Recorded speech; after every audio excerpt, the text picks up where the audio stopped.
தமிழ் திரையுலகத்துக்குள்ளே தயாரிப்பாளராய் நுழைந்து புது வசந்தம் படைத்தவர். தமிழ் திரையுலகுக்கு பல புதிய இயக்குனர்களை விதைத்தவர். புதிய அறிமுக இயக்குனருக்கெல்லாம் அவர்தான் புகலிடம். அதனால்தான் தமிழ் திரையுலகம் அவரை அழைத்துச் சென்றது புகலிடம்.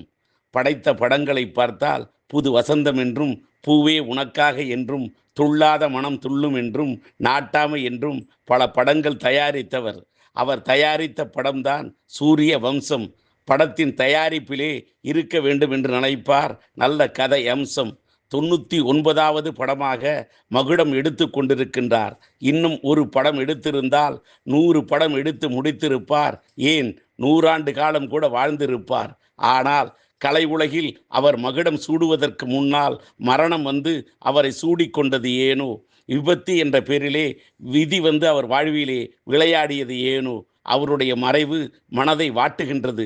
அவரை இழந்து வாடக்கூடிய திரை உலகத்தினருக்கும் அவருடைய குடும்பத்தை சார்ந்தவர்களுக்கும் என்னுடைய ஆறுதலையும் ஆழ்ந்த இரங்கலையும் தெரிவித்துக் கொள்கின்றேன். அன்னாருடைய ஆத்மா சாந்தி அடைய வேண்டும் என்று எல்லாம் வல்ல இறைவனிடம் பிரார்த்தனை செய்கின்றேன். இப்படிக்கு தமிழ் திரைப்பட இயக்குனர், தயாரிப்பாளர், திரைப்பட விநியோகஸ்தர், தமிழ்நாடு திரைப்பட தயாரிப்பாளர் சங்க தலைவர் டி. ராஜேந்தர்.